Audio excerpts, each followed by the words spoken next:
Jai Sairam. Welcome back to my channel. இன்றைக்கி இந்த பதிவில் திருக்கார்த்திகை தீபத்தன்னைக்கு நாம் வீட்டில் எத்தனை விளக்குகள் ஏற்றணும், எந்தெந்த இடத்துல ஏற்றலாம் அப்படின்றத பற்றி இந்த பதிவில் நான் ஷேர் பண்ணுறேன். கார்த்திகை தீப திருநாள் அன்னைக்கு வீடு முழுவதும் விளக்கேற்றி வழிபாடு செய்கிறது அப்படிங்கிறது எல்லாருக்குமே தெரியும், எல்லாருமே செய்யக்கூடிய ஒரு விஷயம். ஆனால் வீட்டில் எந்தெந்த இடத்துல எத்தனை தீபம் ஏற்றி வழிபாடு செய்யலாம், இந்த தீபங்களை எப்படி ஏற்றினால் நமக்கு பலன் கிடைக்கும் அப்படின்றத நாம் தெரிஞ்சுக்கிட்டு ஏற்றணும் அப்படின்னா மகாலட்சுமி தாயாரோட அருளை பரிபூர்ணமாக நம்மளால் பெற முடியும். நம்முடைய ஆன்மீக வழிபாட்டில் மிக முக்கியமானதாக பார்க்கப்படுறது இந்த தீப வழிபாடு தான்.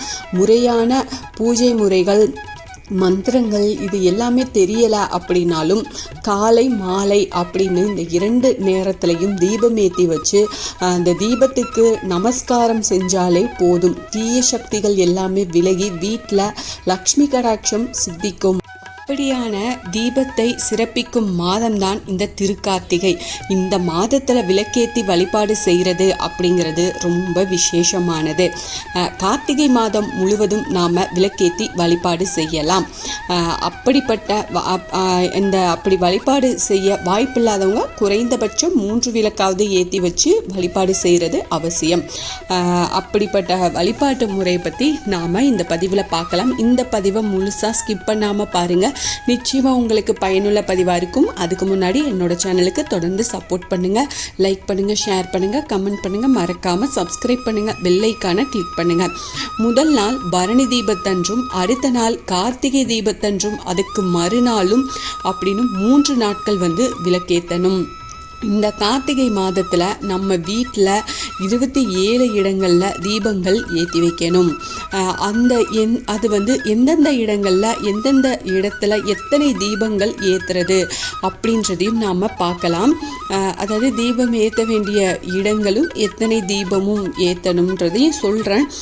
இப்போ வீட்டு முற்றத்தில் 4 விளக்கு ஏற்றணும், சமையலறையில் 1 விளக்கு ஏற்றலாம், நடைபாதை அப்படின்னு இருக்கும் இல்லையா, அங்கே 2 விளக்கு ஏற்றணும், வீட்டுக்கு பின்னாடி 4 விளக்கு ஏற்றலாம், திண்ணையில் 4 விளக்கு, மாடக்குழியில் 2 விளக்கு, நிலைப்படியில் 2 விளக்கு, சாமி படத்துக்கு கீழே 2 விளக்கு, வெளியே யமதீபம் 1, திருக்கோலமிட்ட இடத்துல 5 அப்படின்னு மொத்தம் 27 விளக்குகள் ஏற்றணும்.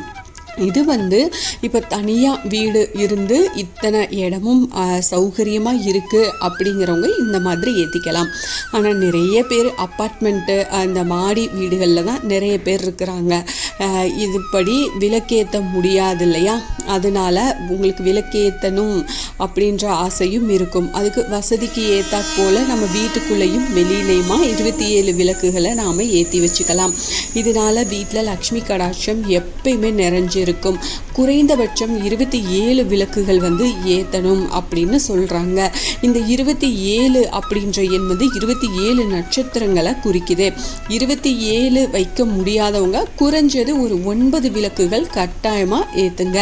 வீடு முழுவதும் ஏற்ற முடியாட்டிலும் பரவாயில்ல, நிலைவாசல் மற்றும் பூஜை அறையில் கண்டிப்பாக 2 விளக்காவது ஏற்றி வைங்க.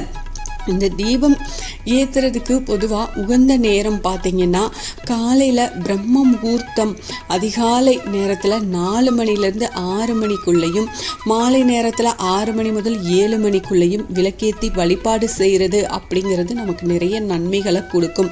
இது நான் மற்ற சாதாரண நாட்களில் நான் சொல்கிறேன். பிரதோஷ வேலையான மாலை நேரம் இருக்குது இல்லையா, அது 4:30 மணிலேருந்து 6 மணி வரைக்கும் இருக்கக்கூடிய நேரத்தை தான் பிரதோஷ நேரம்னு சொல்லுவாங்க. அப்போ பார்த்தீங்கன்னா சிவபெருமானுக்கும் நரசிம்மருக்கும் ரொம்ப உகந்த நேரம். அந்த நேரத்தில் தீபமேற்றி வழிபாடு செஞ்சீங்க அப்படின்னா திருமண தடை, கல்வி தடை நீங்கும். களிமண்ணாலான விளக்கில் பசுனை ஊற்றி பஞ்சுத்திரித்து விளக்கேற்றி வழிபாடு செய்யுங்க. அந்த அம்பிகை வாசம் செய்வதாக நாம் நம்புகிறோம். பசுனையை தீபத்தில் இடும்போது அது சிவமாகிய ஜோதியுடன் சேர்ந்து சிவசக்தி சுரூபமாகுது. தீபம் வைக்கும்போது கண்டிப்பாக சிறு சிறு துண்டுகளாக நறுக்கிய வாழை இலையை கீழே வச்சு அதுக்கு மேலே விளக்கு ஏற்றி வையுங்க. அப்படி வாழை இலைக்கு பதிலாக பசு சாணம் கூட வைக்கலாம். இது ரெண்டுமே கிடைக்கலன்னா தட்டு, உங்களுக்கு பித்தளை தட்டு இது வச்சுருந்தீங்க அப்படின்னா அந்த தட்டு மேலே வச்சு கூட வச்சுக்கலாம். முடிஞ்ச வரைக்கும் தீபம் ஏற்றி வழிபாடு செய்யுங்க. நிச்சயமாக நம்ம வீட்டில் அதிக நல்ல பாசிட்டிவ் எனர்ஜி அதிகரிக்கும். அதனால் ரொம்ப சக்தி வாய்ந்த வழிபாடு அப்படின்னு பார்த்திங்கன்னா இந்த தீப வழிபாடு தான். கண்டிப்பாக இந்த தீபமேத்தி இப்படி வழிபாடு செய்யுங்க, நல்ல பலன்கள் உங்களுக்கு கிடைக்கும். இந்த பதிவு உங்களுக்கு பயனுள்ள பதிவாக இருக்கும் அப்படின்னு நம்புகிறேன்.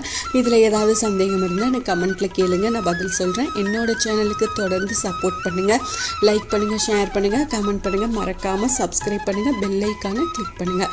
இது போல் எனக்கு தெரிஞ்ச ஆன்மீக பதிவுகளை உங்ககிட்ட நான் ஷேர் பண்ணுறேன். Thank you friends. மீண்டும் அடுத்த பதிவில் சந்திப்போம்.